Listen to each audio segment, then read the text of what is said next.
हाँ भाई,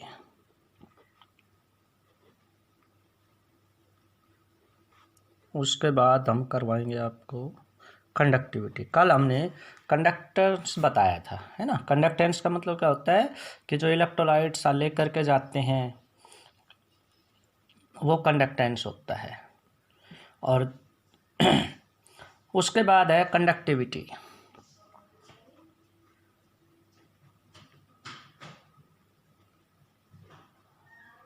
इसको स्पेसिफिक कंडक्टिविटी भी कह देते हैं या सिंपल कंडक्टिविटी भी कह देते हैं।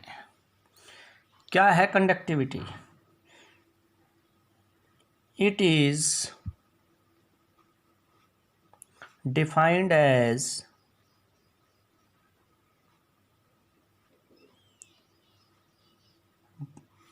the conductance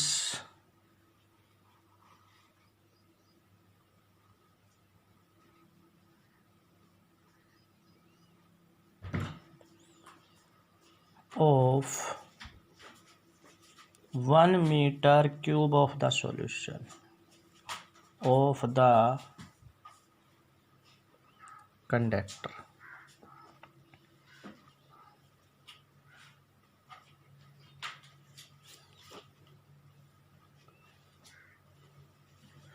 ठीक है। अब ये एक्चुअल में रेजिस्टिविटी का उल्टा होता है, तो इसकी यूनिट्स क्या बनेगी? यूनिट्स हमें ये पता है, देखो कंडक्टिविटी को के से रिप्रेजेंट करते हैं, कप्पा बोलते हैं। इट इज रिप्रेजेंटेड बाय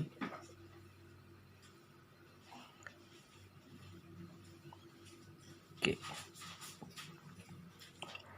है। तो के इज इक्वल टू होता है 1/रो। रो क्या है? Resistivity. Where rho is resistivity.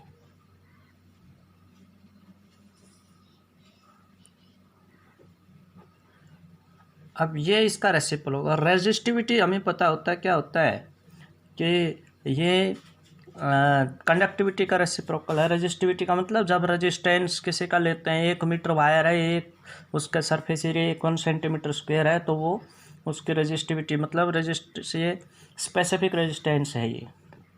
तो ये होता है रो इज इक्वल टू होता है RA/L। आर क्या है? रेजिस्टेंस, ए क्या है? एरिया ऑफ क्रॉस सेक्शन, और एल क्या है? लेंथ। ठीक है। तो इसकी यूनिट क्या होगी? आर की तो हो गई ओम, एरिया सेंटीमीटर स्क्वायर ले लिया हमने, ठीक है, अपॉन लेंथ का क्या ले लिया? सेंटीमीटर। तो ये कट गया सेंटीमीटर से, तो ये क्या बन गया? ओम सेंटीमीटर।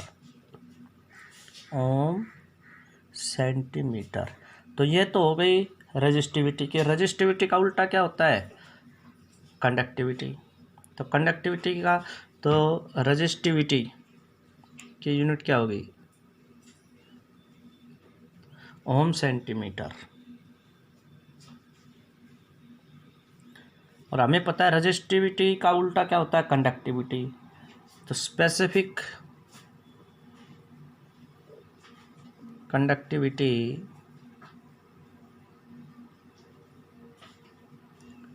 के इज इक्वल टू होता है 1/रो। मतलब क्या हो गया? 1/ओम सेंटीमीटर। और इसकी यूनिट क्या होगी भाई? पर ओम पर सेंटीमीटर। ये इसकी यूनिट बन सकती है। ठीक है। अब कंडक्टिविटी कई टाइप की होती है। इसमें एक होता है इक्विवेलेंट कंडक्टिविटी, एक होता है मोलर कंडक्टिविटी। तो कंडक्टिविटी उसके बाद है molar conductivity. Molar conductivity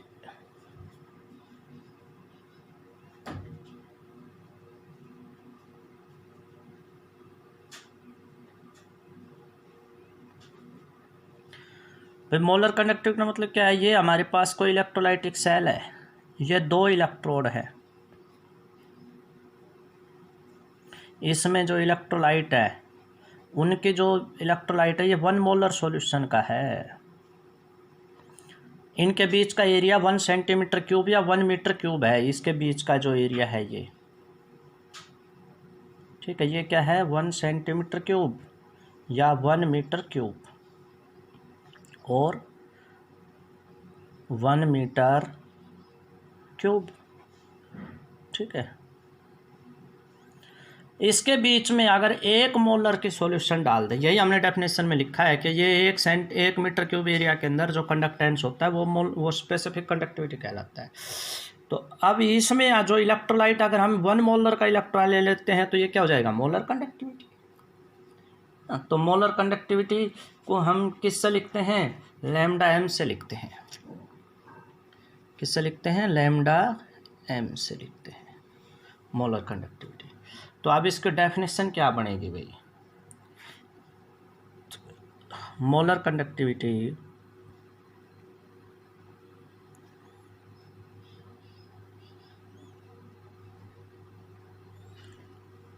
of a solution at infinite dilution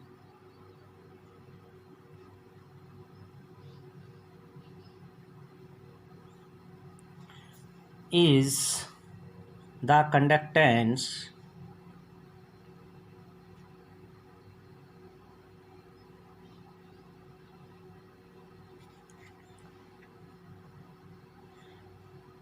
of all ions produced by 1 mole of electrolytes.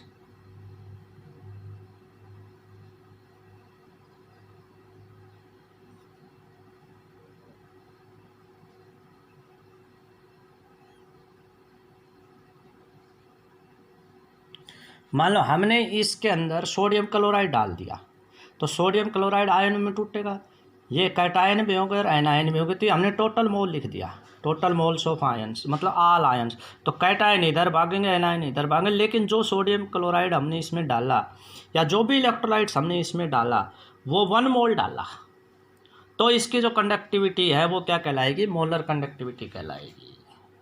समझ में आ गया नहीं। मोलर कंडक्टिविटी होता है कि मतलब क्या, specific conductivity at volume V into V, infinite volumes, ठीक है। और molar conductivity is equal to होता है Kc, किसी भी कंसंट्रेशन पर, इंटू 1000 अपॉन C। और अगर हम इसको लिखें तो ये हो सकता है Kc इज इक्वल टू हो सकता है 1000 upon molarity, Kc into 1000 upon molarity. तो ये रिलेशनशिप बनती है किस किस के बीच, मोलर कंडक्टिविटी और कंडक्टिविटी के बीच में। उसके बाद है भाई आपका इक्विवेलेंट कंडक्टिविटी। इक्विवेलेंट कंडक्टिविटी क्या होता है,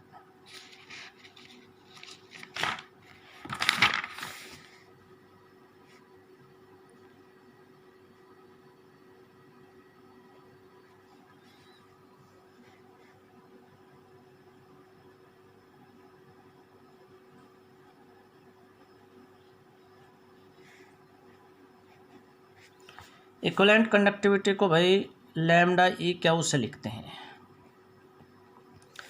अगर मान लीजिए हमारे पास ये कोई सेल है, ये इलेक्ट्रोड है, ये एरिया बीच का है, इसमें आयन घूम रहे हैं, ठीक है। ये जो ऊपर से हमने डाला इलेक्ट्रोलाइट्स, ये 1 ग्राम इक्विवेलेंट ले लिया, 1 ग्राम इक्विवेलेंट इलेक्ट्रोलाइट्स हमने डाल दिया, तो जितनी इसकी कंडक्टिविटी होगी वो इसकी क्या कहलाएगी, इक्विवेलेंट कंडक्टिविटी कहलाएगी। तो इक्विवेलेंट कंडक्टिविटी क्या हो गया, equivalent conductivity of a solution या cell is at infinite volume is the conductance of all ions which are produced by 1 gram equivalent of electrolytes. तो क्या लिखेंगे इसमें, equivalent conductivity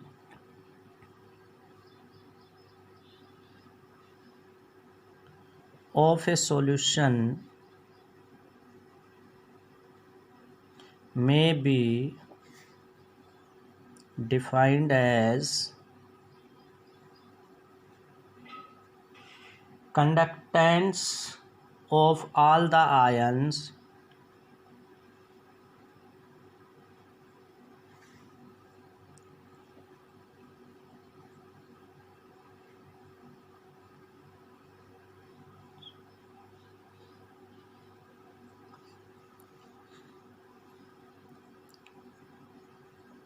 produced by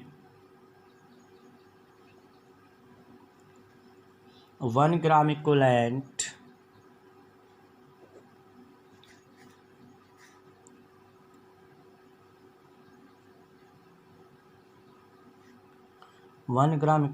of electrolytes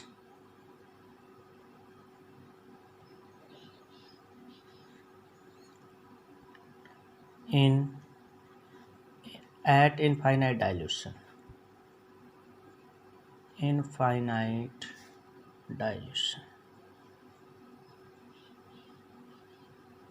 मतलब molar जो equivalent conductivity होती है वो होती है स्पेसिफिक कंडक्टिविटी इनटू वॉल्यूम। ये क्या है? Specific conductivity. इसको खाली कंडक्टिविटी भी कह देते हैं। V क्या है? Volume of the solution. कितना वॉल्यूम है उसकी वैल्यू पुट कर देंगे, इसके वैल्यू पुट कर देंगे तो ये आ जाएगा। कि हमारे पास ये दिया है न्यूमेरिकल में, ये दिया है तो हम ये निकाल सकते हैं। अगर नहीं दिया है तो नॉर्मेलिटी से भी निकाल सकता है। तो equivalent conductivity is equal to होता है Kc, मतलब क्या है? स्पेसिफिक कंडक्टिविटी ऑफ कंसंट्रेशन, किसी भी कंसंट्रेशन पर, इनटू 1000 अपॉन नॉर्मेलिटी। पहले उस सॉल्यूशन की नॉर्मेलिटी निकाल लो, Kc की वैल्यू दी हुई होगी न्यूमेरिकल में, इक्विवेलेंट कंडक्टिविटी आ जाएगी। ठीक है, तो ये था हमारा आज का टॉपिक, जिसमें हमने बताया आपको कंडक्टिविटी और मोलर कंडक्टिविटी और इक्विवेलेंट कंडक्टिविटी क्या होती है। तो मैं कह सकते हैं कंडक्टिविटी के टाइप्स हैं, मोलर कंडक्टिविटी और इक्विवेलेंट कंडक्टिविटी। ठीक, तो ये है भाई इसमें।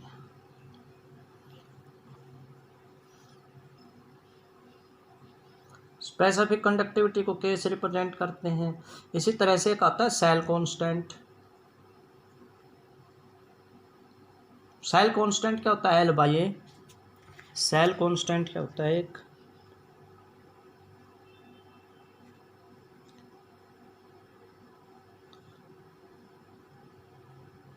सेल कांस्टेंट मतलब इसको G से रिप्रेजेंट करते हैं। किससे रिप्रेजेंट करते हैं? G से। G इज इक्वल टू होता है भाई L/A।